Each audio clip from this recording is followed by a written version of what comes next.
We are Geekcentric, and you can be too.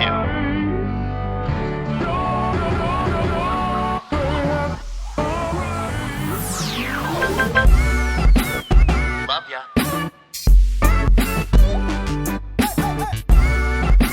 Get home safe, guys. Peace.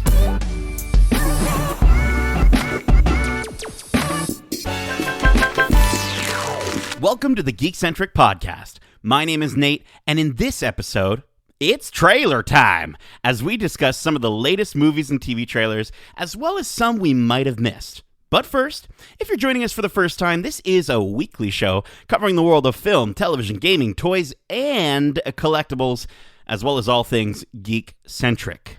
Joining me on the show today, we have the tenacious troubadour of tantalizing trailer talkability, Justin. Yo, yo. I don't even know what a troubadour is. I don't. Do you know? Like a traveling musician of some sort or something? Yeah. Justin fits that mold, I think. Sure. Yeah. Maybe a traveling podcaster that talks about movie trailers. And joining us right after just walking out of his private screening room, we have the tremendously trendy and troublesome technologist, Tito Kevin Hudson. Tito? You're kind of like a Tito to me. I don't know. Well, you got the technically non-proficient thing right. Yes. I'll give you that. Absolutely. Uncle Kev.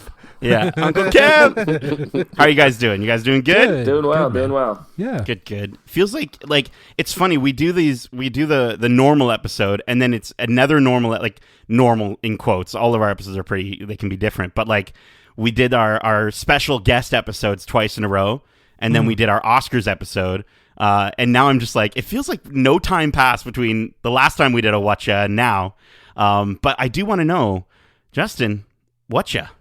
Ooh, haven't really watched much in the last week, honestly. That's what I'm saying. The only thing I watched recently was The Mitchells versus the Machines, which was on your recommendation. And, what did you think?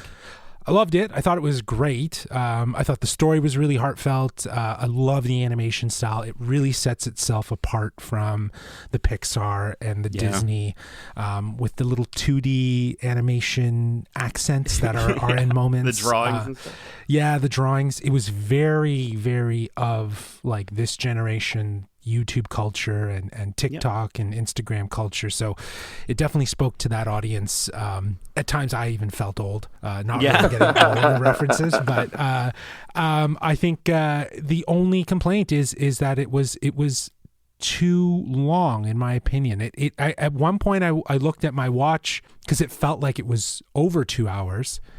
This movie felt like it was a 2.5 hour like director's cut, like a Snyder cut version that we got to watch here. I think there was just one scene that you could have probably removed. It was integral to the development of the relationship of the family, but there were so many other moments that were so integral. Did that already. It felt like all these scenes were just hitting that over your head really, really hard. So they could have done without one of them. And I think that would have made this a far like stronger film in that capacity. But I think it was great. And I think as something as fresh from Disney and Pixar sort of 3D animation, it stands out.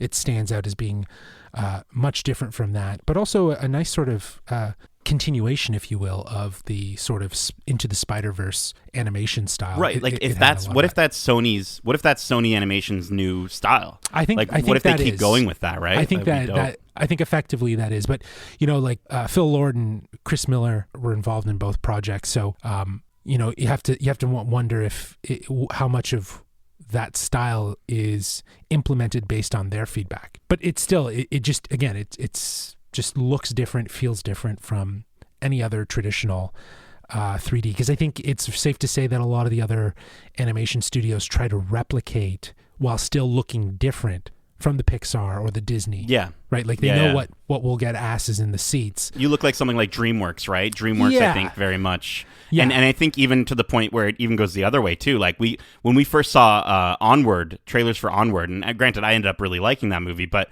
seeing the trailers for that, I was like, this is like DreamWorks style animation. I don't like it. It's not Pixar, right? Yeah, DreamWorks almost sort of looks like cheap Pixar. Sure. Yeah. And so There we go. this, if you separate yourself, then there isn't that comparison, and you're free to do whatever you want, I think. So I think it really works for Sony to do what they're doing. It's a lot of fun. Kev, did you check it out or? I have not watched it yet. I can't believe I forgot this weekend. Yeah. As I was looking for stuff to watch. So yeah, so definitely check it out. And I'd love to hear your thoughts as well on the length, because I think animation, as far as animated movies go, I've never complained about length, because they always seem to really fit a 3-beat arc of really getting home a message. This felt like it had 4 or 5 beats to it that were the same sort of thing that just kind of hit you over the head with it. I think those movies, I don't want to say that they have a simple premise, but they are a bit simpler in terms of premise. That's where your hour and 40 is kind of where you should be aiming for. Anything longer, and it does... Yeah, like you said, tend to drag on the, beating a dead horse. Yes, exactly. And that's kind of what it felt. It was a good message, of course. But yeah, that would be my only critique. I think, what did you give it? 5 out of 5, Nate? I gave it a 5 out of 5, 100%. Yeah, I think I'd give it a 4.5 out of 5, in all honesty, just because of that sort of length issue that I had. So yeah, cool. That's what I watched this week. Sweet. Kevin, how about yourself? I'm kind of in the same boat. Not much in terms of new stuff. Sarah and I did start our journey down the rabbit hole of rewatching the Marvel Cinematic Universe. Wow. We got through the first 2 Iron Mans this weekend. But now I'm excited because the next 2 are 2 of my favorites still, in Thor and Captain America. So I've got those to look forward to. And yeah, that Phase 4 hype trailer must have done a number on you, Kevin. Well, because I'd already been talking about wanting to do it, and it was... You were talking about it since WandaVision that you were wanting to do. And my goal was sort of, I want to get it done before Phase 4, or, before our next phase really starts, which I guess would be Shang Chi more so than Black Widow. So we've got time. I figure if we do, 2 a week until Shang Chi, we should be more than okay. So very cool. Yeah, and then I decided I did want to watch something new, so I had something, and I was very disappointed in my choice. I tried out Netflix's Jupiter's Legacy. Oh. Stink show and a half. It feels, my biggest complaint right off the bat is it feels like a TV show. It looks like a TV show. It's got TV production values, like the fight scenes. Is it like the CW sort of? It is like barely a step above a CW, but it's still in that same ballpark. The costumes look cheap. The fighting and special effects look really phony. Like there's a bad guy and he's, obviously wearing some sort of prosthetic costume, and like his hands look like puppet hands. Like it was really. And so that just took me right. I mean, even Josh Duhamel's character, his beard and old man hair look fake. You know what I mean? And that I thought it was Nick Offerman. When I saw the poster, I thought that was Nick Offerman in that imagery, but yeah. And when Josh Duhamel's sort of your biggest star and your lead in a show, you really aren't boasting much in terms of star power. So I got through TV right off the bat. So I got through the first 3, and I'm like, I don't even know if I'll finish the rest of it. So we'll have to see. But yeah, that's about it for me. We got T-1 week till the NHL playoffs start, baby. So that's all I can think about. Let's go. I thought it started this week. No, we've got 2 games left, meaningless. We've already clinched first in the division. Yeah. We're almost 99% playing Montreal for the first time since 1977. So that's unbelievable. Wow. It's never happened in the playoffs in my lifetime, and they're our big rival. That's like the Yankees and the Red Sox, but of hockey. And so to finally get a playoff round against them, it's going to be fun. Yeah. Oh, man. I love sports. Should I talk about what I'm watching or what I've been watching? All right. Here I go. Listen, this is going to be my lightest watch ever. I'm only going to talk about 2 things. I watched Mythic Quest Everlight. This is one of the 2 in-between episodes between season 1 and season 2 of Mythic Quest on Apple TV+. And then I also watched the first episode of season 2. And I gotta say, like, this show has really surprised me in terms of coming into its own. I feel like, you know how like a lot of shows, it's like, just wait till how The Office, wait till you get to season 2. Like, just get to season 2. That's how it's starting to feel with this show. And I'm only 1 episode in, but even in its first episode, I'm at a place where I feel like I can understand most of its characters and the decisions they're making. Whereas usually with I felt in the first season, there were a lot of moments where I was like, I don't understand why this character's acting this way. There's a few characters that are still really fantastical and grating, like CW, who's like the old guy, or Joe, who's like the assistant. And she just still, every time she stands out in a bad way, where I feel like she kind of ruins the flow of a lot of the scenes. But I gotta say, Ashley Birch and Imani Hakim's characters as Rachel and Dana, I'm so stoked to see where they go with their characters, because honestly, they're kind of like the ones that are the most sane, at least in my opinion. And I have to give a huge shout out to, in the first episode, Naomi, I'm probably butchering her last name here, Ekperigan. She plays Carol, the HR woman, and she is phenomenal in this first episode. If you ever wanted to see an HR woman like fly off the handle, she's incredible, just because you're not used to seeing that with HR people. So I have a feeling, though, even with people like CW and maybe with Joe, I feel like they're going to get me to love all these characters by the end of the series. I have a strong feeling that this is going to get even stronger, this show. Yeah, I just couldn't do it. I think we watched the first 3 episodes, and it was just not what I was expecting, not what I was looking for. And like, I get that some shows are a bit of a slow burn or whatever, but if I don't laugh once at a show that is a comedy, it's obviously not for me. I'm not saying it's not funny. It's not my humor or whatever it was that it was missing. So, but I think to hear that it's something that I almost have to stick through. Yeah, at least to season 2. I mean, there's not that many episodes. I think the big thing is it's like, it is a comedy, but it also kind of isn't at the same time. Like, it kind of does.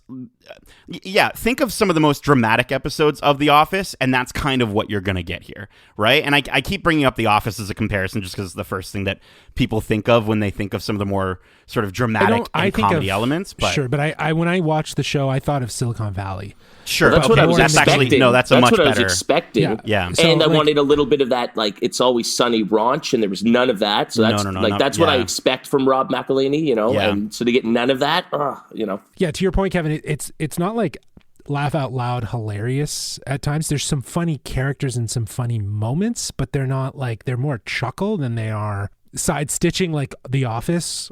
I'll say this, if you can watch up to the first season and then the first in-between episode, so the quarantine episode, if you can get past that quarantine episode and tell me you do not like the show, then don't keep watching. But I'm telling you, that quarantine episode is probably one of the best episodes of television I've ever watched in my life.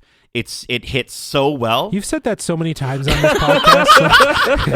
I don't know if I could take that. It's honestly, dude. I think it was Watchmen. It's so good. It's so heartfelt. No, it's just so like. Anyways, moving on to my next whatcha, because these two jackals will just rip it apart. Anyways, I want to just quickly shout out. I'm watching. I started Handmaid's Tale season 4, and holy crap, dude! Holy crap! This show is still intense. So, like, is she outside of the bubble now? And like, is she there's some of that going on?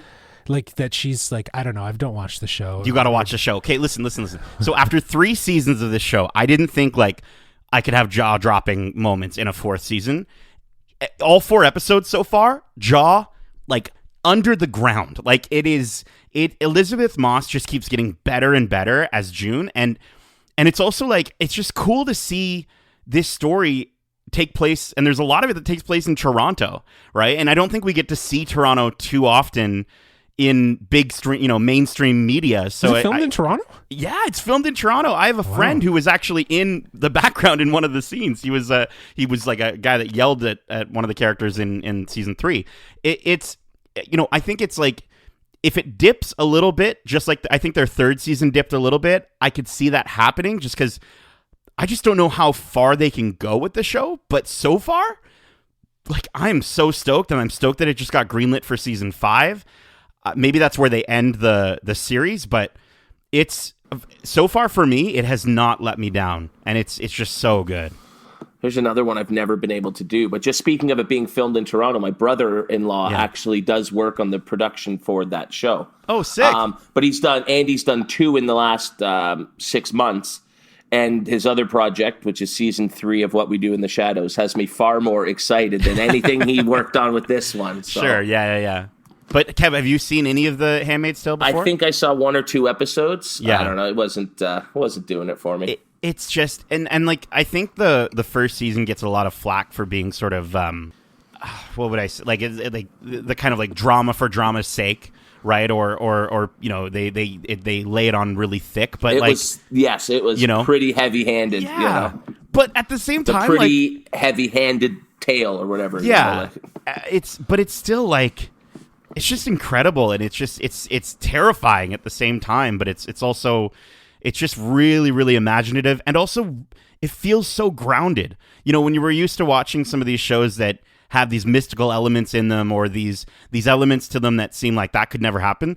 I think the most terrifying part about this is a lot of this stuff is actually happening around the world, in different places, different parts of the world, different culture, and so you know to see it sort of compartmentalized and put on screen like this, it's terrifying. It's really scary, but it's also it's a feat. I think it's a feat, and I don't think too many people are watching it and giving it the credit that it's due. So check out Handmaid's Tale if you haven't already. I think 4 enough people seasons so watch good it. So far. Though, a lot of people watch it. It's been nominated for like 30 Golden Globes. Like it's got a lot. Well, nobody I know watches it, Kevin.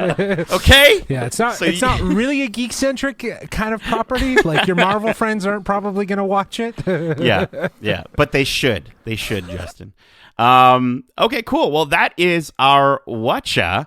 Now, before we kind of get to our topic of the show, which is, again, all about trailers, we actually have a write-in question from friend of the show, Megan Clara Draws, who asks, that's her Instagram handle. Go check her out. She's an artist. She's amazing.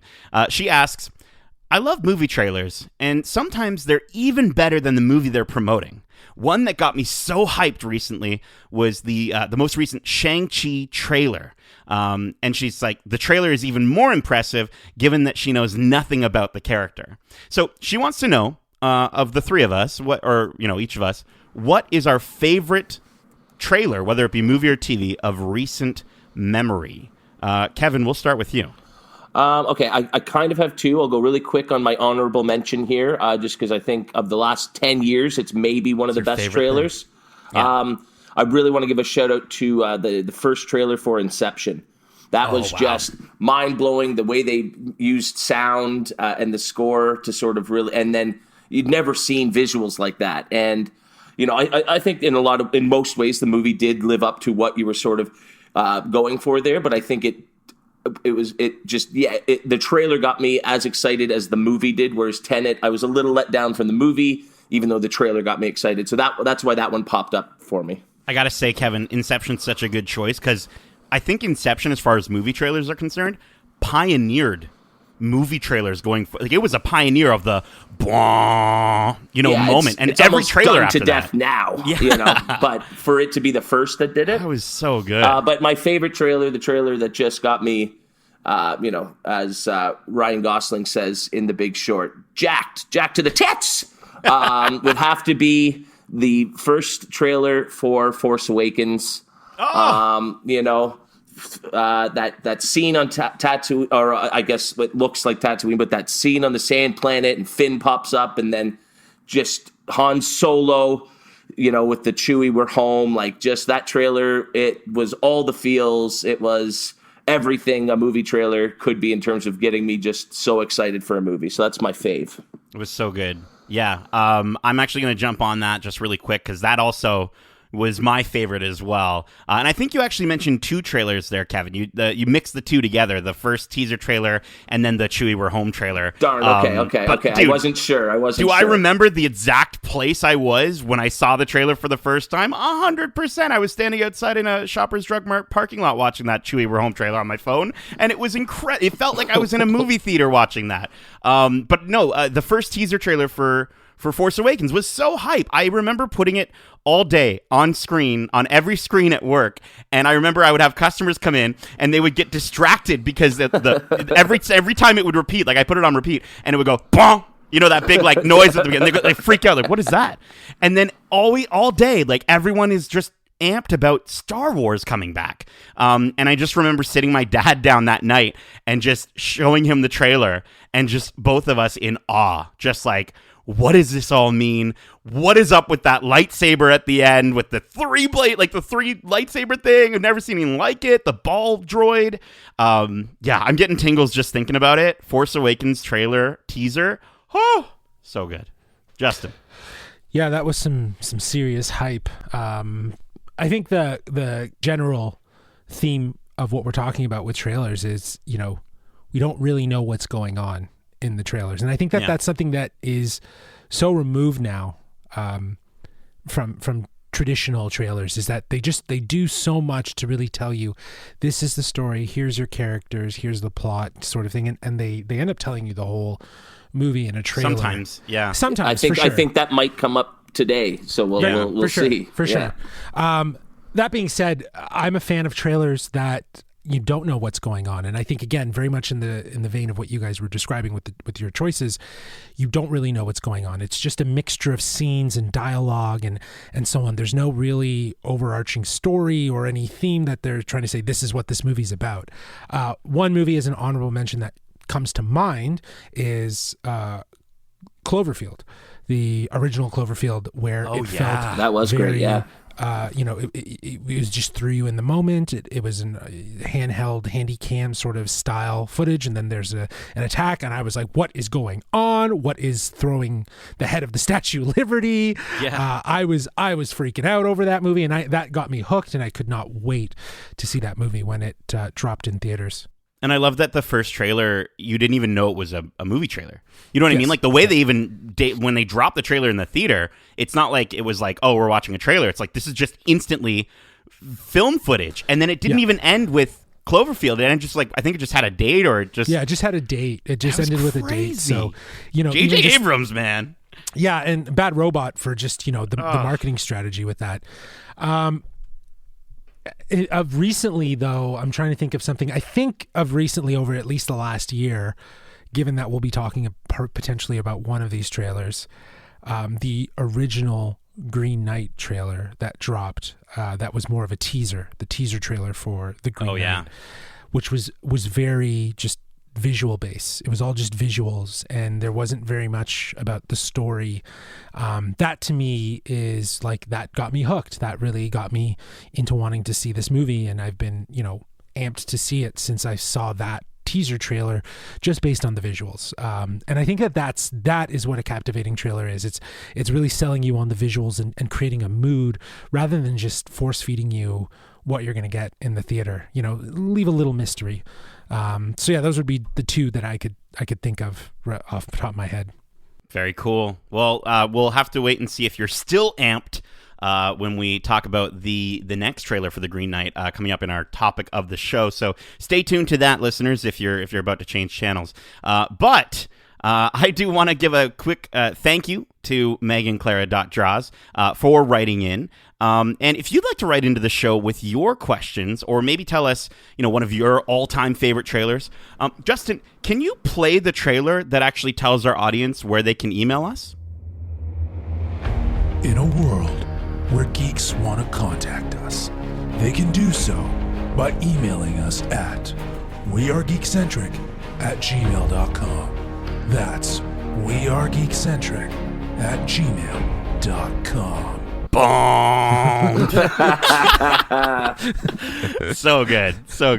All right, well, listen, it's been a rather slow news week for movies and TVs, so let's talk about these trailers and get right into our topic of the show, which is trailer time. Cue that banjo, baby. It's trailer time. All right, so as I mentioned, we got a ton of trailers to get through tonight.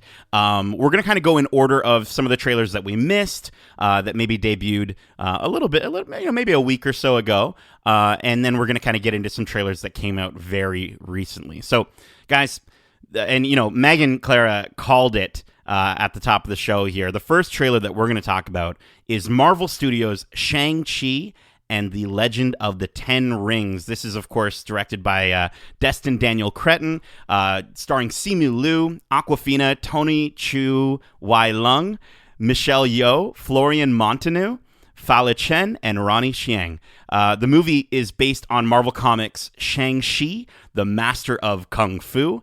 and I am super hyped after a trailer like this. Guys, what did you think of this Shang-Chi trailer, our first look? The Shang-Chi trailer looks phenomenal. I liked how they released it too on his birthday as like, for Simu, and happy birthday. Here's it was trailer. on Simu Liu's birthday? Yeah. It was. Oh, that's awesome. I guess they gave him the movie poster and they said, happy birthday, you can post this on your birthday. And he posted it on the morning of his birthday. And then Marvel went ahead and posted the trailer and said, happy birthday, Simu. And yeah, they did a great job with at least creating a breath of what this world's going to look like, and at least setting up what looks to be the conflict of a father-son relationship. We got some great visuals in here of obviously of the past, which I wonder is going to tie into something like the Eternals, and just in this sort of longevity. It was interesting to catch some of the Easter eggs out of this trailer too, like the how the perception of the 10 rings are, rather than just simply going back to they're like on his wrist, right? Yeah, like they're, instead of going for like the ring mentality again, like they did with the gauntlet, Thanos. and Thanos. Looks like they are 5 bracelets, rings that go expand up to like the forearm, that almost charge, the give him energy boost and so on. So it'll be interesting to see where the history of that comes through. I'm just glad to see that we're getting an actual Mandarin this time around. Yes. Although I did love Ben Kingsley and his character. I hope he's in it at some point. That would be cool. I could almost see them referencing him at least at some point. Yeah, they might, because in there was that Marvel short that they did a while back where they focused a story on him and him getting captured by the real Mandarin's people and being taken away. So I think that there is a likelihood that he could pop up, or we could see him be mentioned. You could almost see him like on like a YouTube video on one of the characters' phones or something. Sure. They're like they're chuckling about it or laughing about it or something. That would probably be the best way to do it. But yeah, I think they hit it out of the park with this one. I'm amped for it. It doesn't look different, obviously, from other Marvel films, but the world that it looks like it's taking place in, and the look of the characters, a very heavy martial arts style. Obviously, the martial arts looked amazing, like that. Even just that little fight scene that he had in that construction zone. The kick in at the bus. end? Yeah. Oh. Yeah. That popped. Yeah, see, like that, because that's what really stood out for me the most was that it looks like it's instantly going to fit into this Marvel universe while also having its very own distinct identity and personality. And like, I'm mostly concerned that if the 10 rings are really going to be this thing that sort of gives him a weapon, because his whole thing is that he is the greatest fighter in the world to not use a weapon. That's Shang-Chi's whole sort of mantra. It always has been, and it's more, he's just the greatest martial artist in the world, and he's able to channel his chi to sort of fight with it, right? So I really hope he doesn't have like Iron Man-esque bracelet things that give him a sort of power that he doesn't have in the comics. So I'm interested to see what they do with that. I mean, I could see them going either way, Kevin. Like, you have to imagine, right? Like, this character is eventually going to have to be able to fight, Thanos level threats and aliens. But in the and comics, he like does, and he is one of the most powerful fighters there is in the Marvel comics, according to my expert. But to translate that to film for general audiences, like, they may need to go that route. But I could also see them going the route of like, the whole point of the story is that he doesn't need the 10 rings, right? He doesn't need that mystical element. He can do it on his own. He doesn't need what his dad forced him to learn. I think that's more likely where they're going to go with that. Yeah. Because I think that those 10 rings are more of like a channeling of your power. Which is fine. If that's what it is, he's channeling his inner chi and his inner powers. It seems based on the dialogue that has been, that kind of transpires through the trailer, is that his father has obviously taught him, has instilled a lengthy amount of years of teaching him the lessons of these, I think, this power and what it means. And I think that kind of holds weight over in this situation for Shang-Chi, that he's just going to have to figure out how he balances between doing what's right and what's wrong, and his father's legacy. Yeah, and I think like speaking of his father's legacy, like we're going to get to see that, right? Like I think it's so cool, Kevin, as you pointed out, it's going to fit perfectly in the Marvel Cinematic Universe, but also like ancient China, like with the Crouching Tiger, Hidden Dragon scene that was so colorful, or like the war scene with those giant lions, like it was just awesome to see them. Food dogs or whatever, right? They combine sort of Marvel and then like fantastical, mythical China. It looked incredible. I think the choreography is going to be insane, but I think the cinematography in those moments, that's going to be a real treat in this movie. And I also just want to shout out like the whole thing of like, I think this is yet another MCU history moment, like Iron Man, Guardians of the Galaxy, Captain Marvel, where general audiences are, they're going to go into this without knowing anything about the character, and then they're going to grow to love this character throughout the course of one movie. That's what I think is kind of their biggest challenge with the movie, and also, Marvel's got a great track record so far, so I think they're going to pull it off. And after this trailer, holy. Yeah, and I think casting someone like Simu as the main character, he's not a well-known actor. He's known. It will give Kim's convenience. Yeah, it'll give that precedence of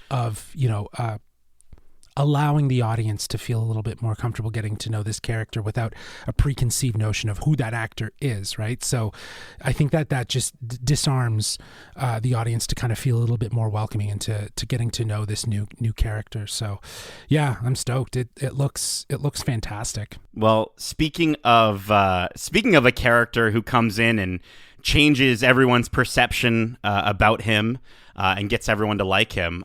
Ted Lasso Season 2 trailer came out from series creators Brendan Hunt, Joe Kelly, Bill Lawrence, and Jason Sudeikis.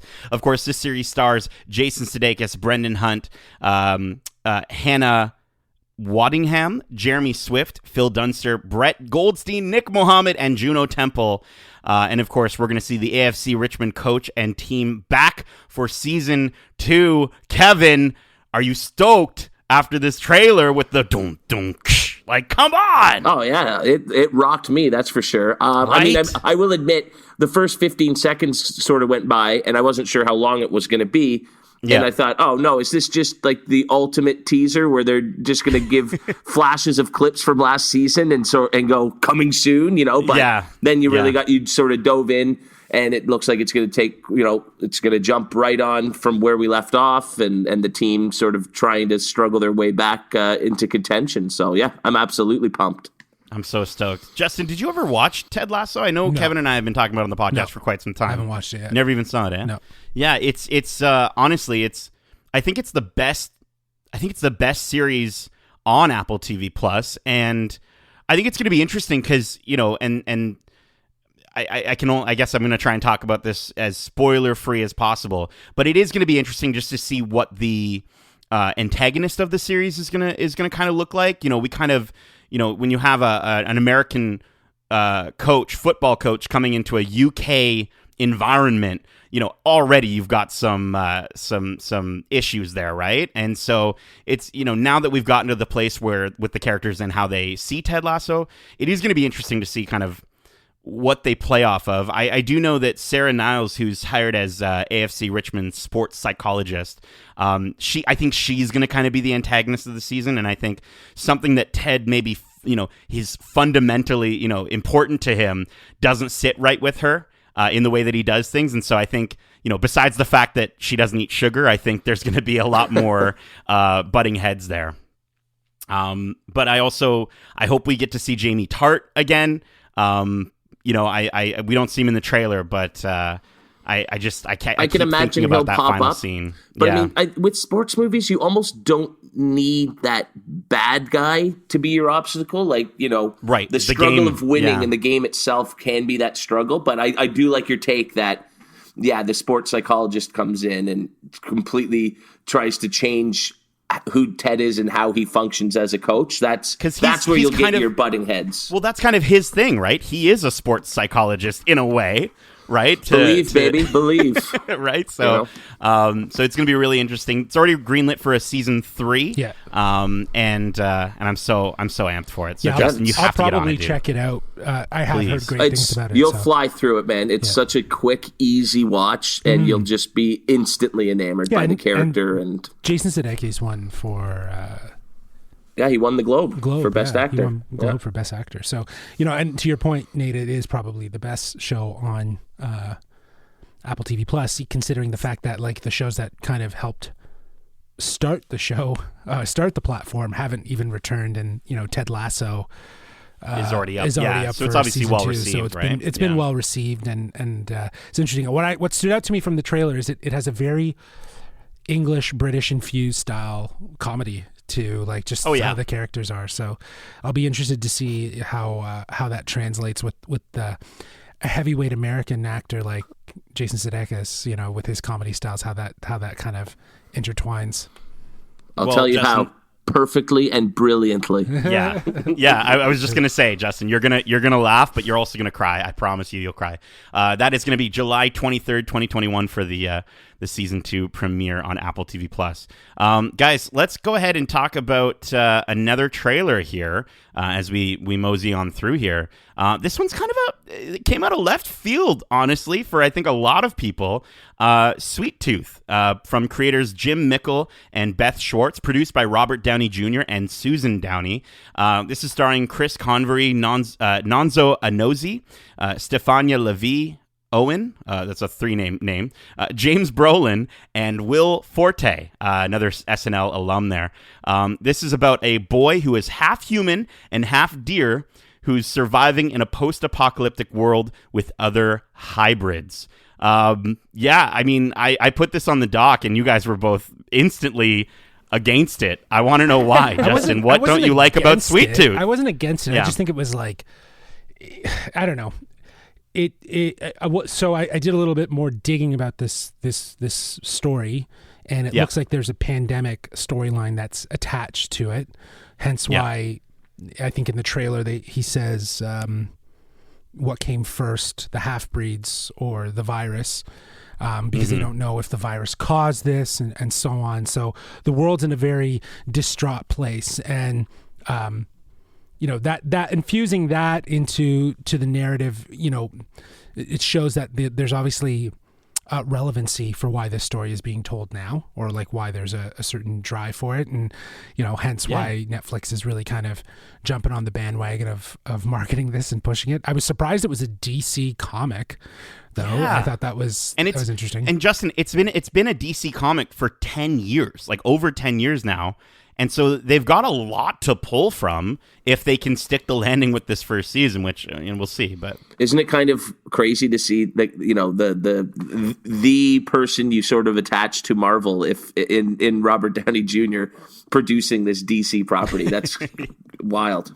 Yeah, but again, for any audience, definitely go check out the trailers that we're talking about as we're talking about them. But a fairy tale apocalypse is just something that is very, very original, and I don't think we see it too often, of this sort of melding of the old, the very wizardy, again, not like Onward kind of did it, right, but more in a comedic sense, whereas this is doing it as more of a drama. And so I think it's pretty cool. I thought Will Forte looked really weird in it, though. He kind of looked like an old Harry Potter at the end. I thought it was Daniel Radcliffe at first, but yeah. I don't know, man. I think I'm actually really excited for this. I don't know. Yeah, I know we talked about how a good trailer gets you excited for something without giving too much away. Mm-hmm. And I don't know, I just did not walk away from that trailer going, oh, I have to see what's going on here. Yeah. I kind of just went, that's, that's something. Do you think it gave too much away or didn't give enough? No, I don't know. It just didn't give me enough to sort of latch on to. Right. To go, that is something I want to see what they're talking about. I was kind of like, oh, okay, so there's deer people, okay, I don't know. To Kevin's point, there wasn't enough of a hook to make me generally interested of wanting to check this out right away, much like other trailers. You have to do, there is a fine dance that you have to do with crafting this marketing strategy for trailers to give the right amount of information.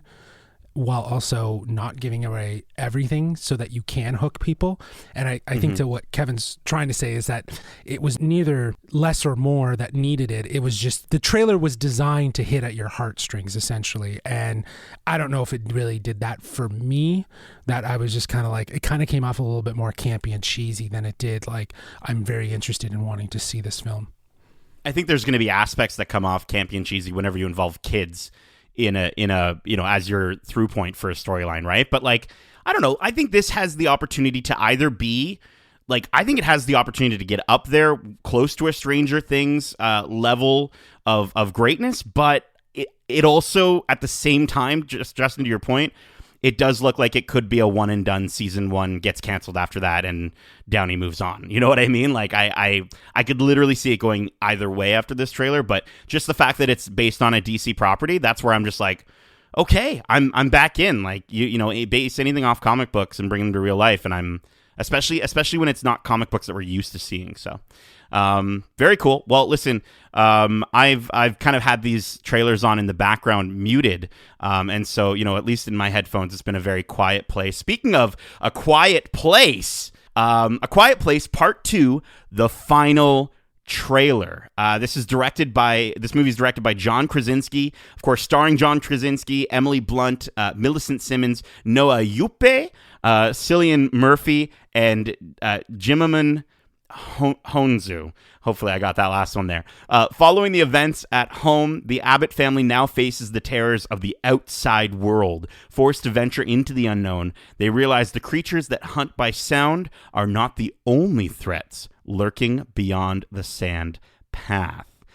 So, guys, of course, this is the follow-up to A Quiet Place, which I remember just adoring, and I think a lot of the world adored when it came out. What did you guys think of this final trailer for A Quiet Place Part 2? Kevin? Yeah, I think this is one of those trailers that it feels like maybe a bit too much has been given away.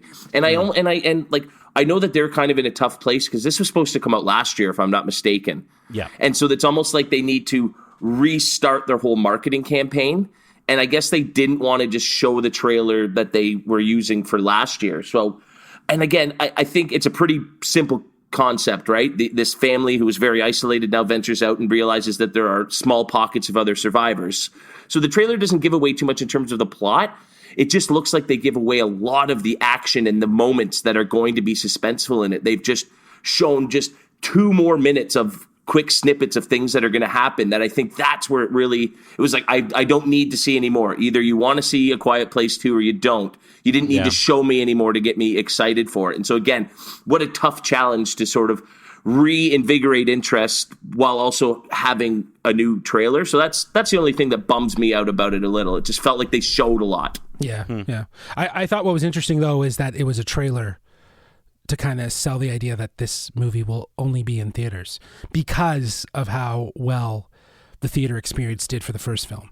You know, to remind people of what its strength was in that, theater experience. So I thought that was really interesting about it. But to Kevin's point, they might have given away a little bit more of the suspenseful moments that might give away what to anticipate throughout the film. But it's hard, like you were saying, Kev, it's hard to figure out, a year later, how do you re-strategize the marketing. I think they could have done a bit more of a teaser-esque style and like really just hit home this idea that it's only going to be available in theaters, where everyone's coming out with available here, available digital, it's available only in theaters, right? Yeah, like if they had focused more on the quotes that they were using, saying the experience it was, and you could have done those over like black screens with a quote, quick shot, instead of showing action for the full 2 minutes. I mean, I liked seeing the flashbacks, right? But to your points, like maybe that, like now I pretty much have an idea of where the movie's going to start. I know that John Krasinski's probably going to be in it for 20 minutes, right? And then that's it. And then it's going to cut to, her and the family, going past the sand path or whatever, right? And so, but I will say, like, I think it's going to be really exciting to see Outbreak Day. I hope that there's more to it, to your point again, than what they showed us. But I did think they did a really good job of emphasizing sound in the trailer. And I almost feel like, to your point, Kevin, how cool would it have been if they had have just put on, like, before the trailer starts, like, watch with put headphones on to watch this trailer or something like that, right? To really sell the experience. Because remember when you were in the theater when you were watching, I was going to say I didn't see it in the theater. No, I regret not seeing it in the theater because watching it at home, it was tense. I can't imagine in a quiet theater for an hour and a half what that experience would have been. It was to the point where like normally people don't respect a movie. Now we were seeing this. I saw this opening night, so obviously you have the diehard people that are there to watch these movies, but everyone just somehow miraculously got it. They understood. No crinkling of the bags during the quiet moments. You could hear a pin drop in a movie theater, which I've never had before. And so I think that, you're absolutely like for them to have to wait to release it in theaters. I'm okay with it. I think it is going to be worth the wait, like the trailer says.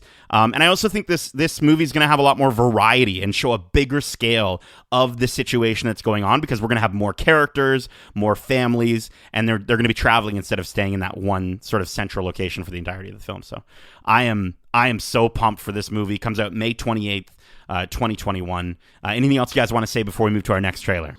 I really just hope that they don't lose sight of what the first one was about. I understand you've got to go bigger and you've got to go, bigger and better for the sequel. And the one quote, this is the epitome of a sequel. And so hopefully while upping the stakes and upping the ante, it does hold true to what made that first one so special and so successful. Yeah. That's my thing is that, there's clearly more people, which means there's more talking. Right, which just means there's going to be more dialogue and narrative to help move these characters to whatever is the next chapter for them. So, again, are you going to be able to really replicate that, or is it just going to feel very cookie cutter? Are you going to have, those moments that are just going to feel very like, oh, this is one of those quiet moments. We've or like the even with the character moments, like nothing's going to shock us. Like, oh, we've seen The Last of Us, so we've already seen these things happen, right? Like, so the reality is that you celebrate what made the first one really great. That's awesome. That was a unique experience in theaters. Love it. Move forward from that, right? And still create the tension and evolve the narrative, but you don't need to necessarily stay too hooked into the magic of the first as long as she's not picking up a machine gun and shooting them like it's not. I don't want Aliens, but the Quiet Place version where they're fighting thousands of the bad guys or the monsters. I don't know.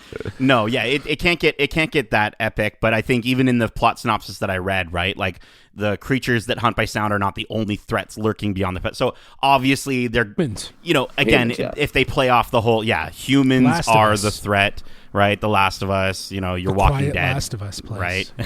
Right? So we'll see how they do that differently. Again, that is May 28th, 2021. I am very stoked. Just a quick question on that then. Mm-hmm. Do we think we're going to get that in theaters? It's another one of those ones where, Yeah, it depends. I think we could. May 28th is not far. But they're saying lockdown's going into June now, right, for us. So that might be something that we don't get to experience in theaters. Well, listen, worst case scenario, we'll build our own theater to watch it. Okay, Kevin? Well, nice.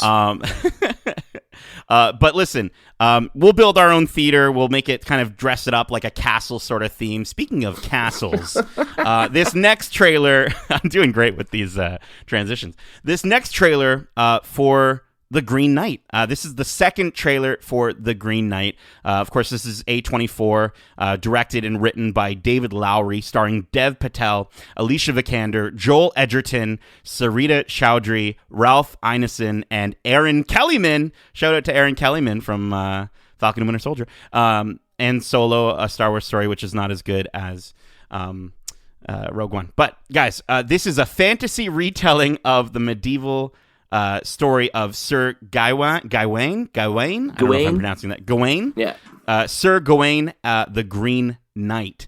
So, Justin, I know you were saying earlier that you felt like the first trailer didn't give enough story, and you loved that. It was just a tease. Do you feel like this trailer, did it give away too much? Well, no, not necessarily. I think that it's definitely going to be an interesting take on an existing story. So this is obviously existing source material. This is a take on the Green Knight. I think we even talked about it. I remember in high school, I remember hearing about this. But yeah, I think this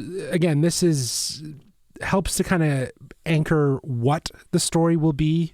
But again, the outcome is a little different, I think, or will be different. We'll have to wait and see. But I don't know. The visuals were really strong. So I'm just good. glad we got to see a little bit more of acting performance from some of the characters. Like, I didn't know Joel Egerton was in this film. It didn't give anything away, in my opinion. I mean, I just like the cinematography. You're talking about the visuals, the sort of the darkness and medieval lore. The visuals were amazing. Two things that like just what really popped for me, seeing the giants walk in the mist, was just how huge they are in comparison to Gawain or whatever his name is. And that moment, the other moment in the trailer that I just have to again, we're talking about audio with A Quiet Place. When the audio cuts out in that one moment, I'm like, what just happened? I really hope that they can, they do that. I know A24 has kind of done that in the past with some of their very sort of shocking scenes, and mind-blowing scenes where they've cut the audio like that. It just helps to kind of grip the audience, I think. But this trailer and this movie, honestly, I got mad vibes of Game of Thrones meets Guillermo del Toro. The use of some of the practical effects. Yes, there's some other stuff in there, but the Green Knight, the way he looks gives me classic fantasy sort of vibes. I'm so pumped to see what A24 specifically can do with a fantasy genre. I think is going to be awesome. Kevin, you weren't on board before. Are you on board now? Do we have you? Honestly, so Justin mentioned it, and we did. I think we had this. We were in the same English class when we would have read it in grade 9 or 10. And I remember enjoying it. I don't really remember too much of what the story is, other than a knight comes to King Arthur's court, challenges anybody to take a strike at him, and he'll return the favor a year later. And that's essentially what starts off this whole adventure for Sir Gawain. But I don't know. It looks dark and brooding and pretentious. It just doesn't look it looks so pretentious. It's so artsy for the sake of being artsy. I don't know. And that just doesn't do it for me right off the bat, But I don't know, man. I just think Dev Patel I think he's such a strong actor, and I think having him as the centerpiece for this story, I think that's where, yeah, maybe you've got this pretentiousness, but if you have the acting chops to back up those visuals and that sort of dialogue and that storyline, I think it's going to be, I don't know, man. I'm so pumped. Do you remember reading a lot of 14th century literature? It can be very, hoity-toity and Sure. and very, and this just seems like 2 hours of this could be very long. I don't think there's going to be that much dialogue, though, Kevin. This trailer's making me think that a lot of the movie's going to be him, walking around and fighting and not talking as much. Oh, see, that's even worse for me then. So I'm not getting any dialogue. All right, we lost him. It's a I don't quiet think Green Knight. this just isn't for me, and that's not a bad thing. I feel though, to the point of what Nate's saying, it does feel like a Game of Thrones with a Guillermo del Toro. That's a good sort of That was a good mashup perspective. I think Game of Thrones is obviously very rich in storytelling elements, and I think that this one, to Kevin's point, might not necessarily lean too much on the story and more about the journey and the sort of mental journey that Sir Gawain is on as he goes out to find the Green Knight 1 year later. So again, the source material is what it is. I'm just going to I'll be interested to see how they take that source material and do something very contemporary with it. And I think that's what's more interesting is that it's not necessarily more on that Game of Thrones style where it does feel very literal of its time or replicated of that period of time. This feels like it's going to have a little bit of that, but it's going to be very contemporary in terms of its approach, stylistic and style and stuff. Yeah.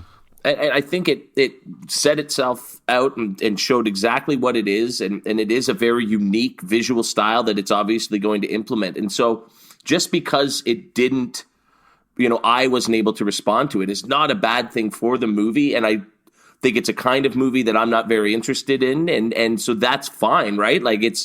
You can't appeal to everybody, right? And that's not the kind of movie this is. This isn't a blockbuster swashbuckling knight's story, right? This is kind of movie. Yeah. This is going to be very different than that. And so I think from a visual perspective, it looks like it's going to achieve that. So kudos to it in that regard. Yeah. What's really the selling point is what Nate's been mentioning all the whole time is the fact that A24 is behind it. And A24 has put their name behind some really great films that we've seen get nominated for Oscar awards and sometimes outside of the box, very, very unique sort of stuff. So that's a huge part of why this film is also got such an eyebrow raise from a variety of people, not just the visuals. It's also all of that. And then you have A24's name on it.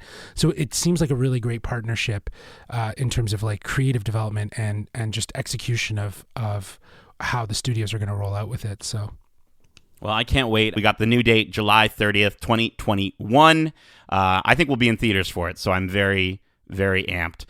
Guys, we have gotten to our final trailer of the evening, and this one, this one's interesting. This is Venom, Let There Be Carnage.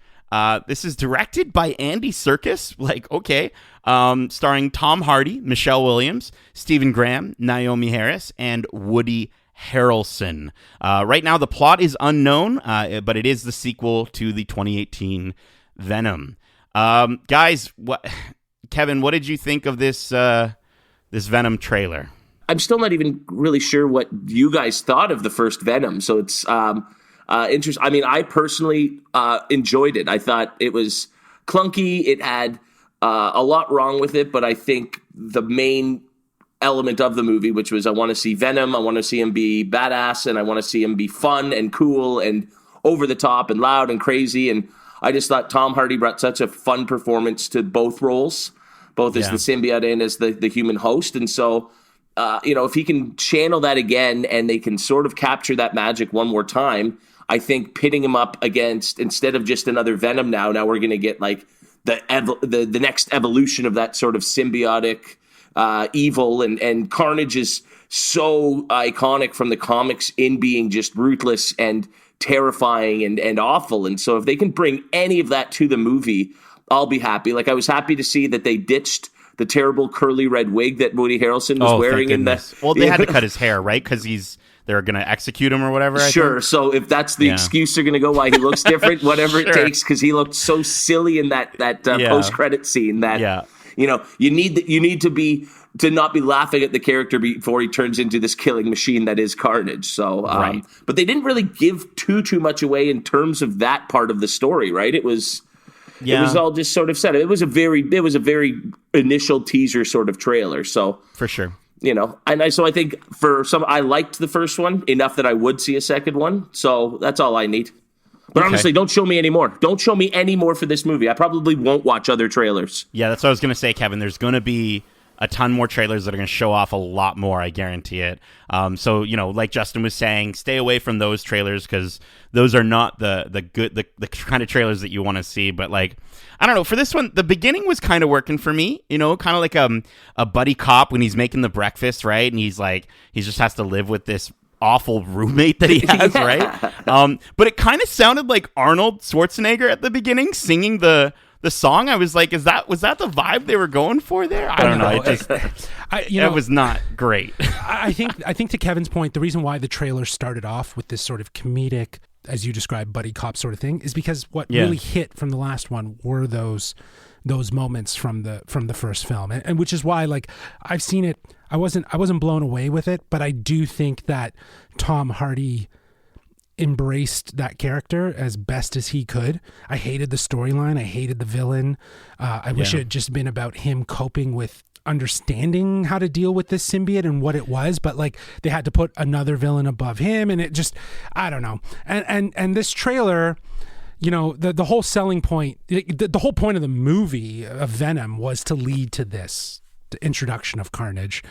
You have a great actor like Woody Harrelson who's going to play this character. Who's going to be in the movie, Justin, for probably 20 minutes. Because then after that, it's just going to be a CGI mess. Listen, here's the thing. But that's not even the part that takes me out of the movie. Because with the movie like this, I'm okay with that. Fine, you do the 2000s sort of sensibility when it comes to how you design and set up your movie from a visual standpoint. But just dude, the humor and the dialogue in the first one never worked for me. And I just kind of wish that Venom didn't talk. Like, if it would, like, Tom Hardy as Eddie Brock, fantastic. If Venom didn't talk and have lines like a turd in the wind, like, and I guarantee we're going to get more of that in the next trailer that comes out. Like, I feel like it would have been so much better, dude. The dialogue wasn't written well. I'll give you that. But I think what I appreciated is, like, when I used to read the comics and the stories with Eddie Brock and Venom, there was that sort of schizophrenic like two personality, split personality thing. And, you didn't get enough of that with the stupid Topher Grace one that they had in Spider-Man 3. You got none of that, obviously, right? No, he was Venom for 5 minutes in that movie? Exactly. Yeah. At least in this one, they tried to embody a little bit more of that. So, they get points for doing that. And I think they also get points for, having an actor like Tom Hardy jump on to do that. Venom does have a voice. It's actually fairly, raspy and deep, like they have for him. Sure. But and he talks in third person, right? So like there were aspects that they hit properly with that, but I don't know, that movie started to fall apart with its villain, and like Riz Ahmed's in that one too, right? So he's the bad guy. I think we're literally gonna, like, again, Riz Ahmed's an amazing actor. I think we're just gonna have another repeat. I think it's gonna be, oh wow, Woody Harrelson. Oh, he's Carnage. So good. Yeah, Carnage on the big screen. Oh. And then it's just blurry red versus blurry black. But I don't know. I am interested. I think the thing that I want to see it, I hope to see it through, is how does this connect to Morpheus?